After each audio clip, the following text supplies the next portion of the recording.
Bem-vindo ao Ju Simples, o canal que descomplica o direito para você entender seus direitos e deveres de forma clara e prática. Aqui, o juridiquês vira a linguagem do dia a dia.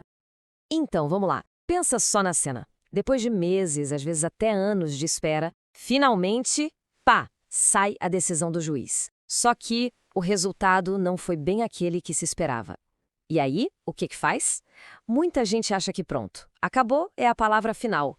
Mas olha, o direito dá uma chance sim de pedir uma reavaliação, e é sobre esse caminho, o tal do recurso, que a gente vai conversar hoje.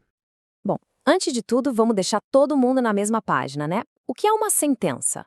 Olha, a sentença é tipo o grande momento do processo ali na primeira instância.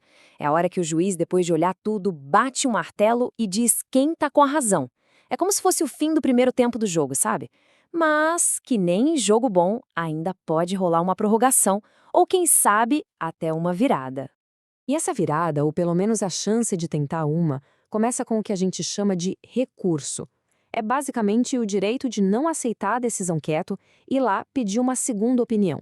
E essa segunda opinião vem de um tribunal, de juízes, digamos, mais experientes, que formam a tal da instância superior. A lógica por trás do recurso é bem simples, na verdade. É levar o caso para ser olhado de novo com outros olhos. É importante entender, não é começar um processo do zero, de jeito nenhum. A ideia é revisar o que já foi decidido, sabe? Apontar onde pode ter tido um erro, uma injustiça na primeira decisão. É literalmente a chance de um novo olhar sobre a mesma história. Tá, mas aí vem a pergunta de $1 milhão. Quem é que pode chegar lá no tribunal e pedir essa revisão? Bom, o Código de Processo Civil, lá no artigo 996, desenha isso bem direitinho. Primeiro, a parte que perdeu, né, seja derrota total ou só em parte. Segundo, alguém que nem estava no processo, mas que de alguma forma foi prejudicado pela decisão. A gente chama de terceiro prejudicado. E por último, o Ministério Público. Só que, claro, como tudo no mundo do direito, não é só chegar e falar, não gostei, quero de novo. Não, não.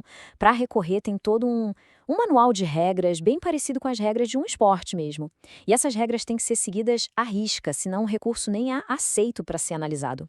E essas regras, no fundo, se apoiam em 3 pilares essenciais. Vamos lá. Primeiro, a tal da legitimidade, que, traduzindo, é só para checar se quem está recorrendo é uma daquelas pessoas que a lei permite, como a gente acabou de ver. Segundo, esse é cruel, o prazo. E terceiro, a parte que dói no bolso, os custos, que no juridiquês ganham o nome de preparo. E por falar em prazo, anota aí porque esse número é de ouro. A regra geral para quase todos os recursos é de 15 dias úteis. É isso mesmo. A partir do momento que a pessoa é informada da decisão, começa a contar o relógio. Tem exatos 15 dias úteis para apresentar o recurso. Comeu mosca e perdeu prazo? Já era. Regra geral é que perdeu o direito de recorrer. Fim de papo. Agora, olha que interessante essa parte dos custos, do tal preparo.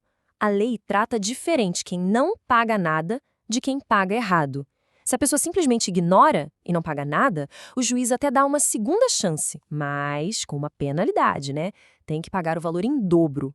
Agora, se a pessoa pagou, só que pagou um valor menor, aí a consequência é mais leve. Ela é chamada para pagar só a diferença que faltou, e tem 5 dias para isso. Isso é bem legal, porque mostra que a lei dá um valor para boa-fé, sabe? Beleza, agora a gente vai entrar numa das estratégias, olha, mais inteligentes do processo civil. É o chamado recurso adesivo. Pensa nele como uma verdadeira carta na manga, mas que só dá para usar numa situação muito, muito específica. Para ficar bem claro, vamos de exemplo prático. Imagina uma ação de indenização por um acidente de carro. O autor entra na justiça pedindo R$50 mil. O réu, claro, diz que não deve pagar nada. Aí, o juiz vai lá e decide um meio termo, 20 mil. Se a gente for parar para pensar, ninguém saiu 100% feliz, concorda? O autor queria mais e o réu não queria pagar nada. No direito, o nome disso é sucumbência recíproca. Ok, agora o cenário começa a ficar interessante. A outra parte, espertamente dentro dos 15 dias, entra com recurso. O objetivo? Não pagar nada, zerar a conta. Enquanto isso, a parte que ganhou os 20 mil, sei lá, talvez por estratégia ou porque simplesmente perdeu o prazo, não fez nada. Aí a gente pensa, pronto, filme de jogo para essa pessoa, certo? Mas não necessariamente. É aqui que entra a grande jogada de mestre, o recurso adesivo. A lei dá uma brecha genial. Ela permite que essa parte que não recorreu no início possa, aderir ao recurso do adversário. É como pegar uma carona de última hora.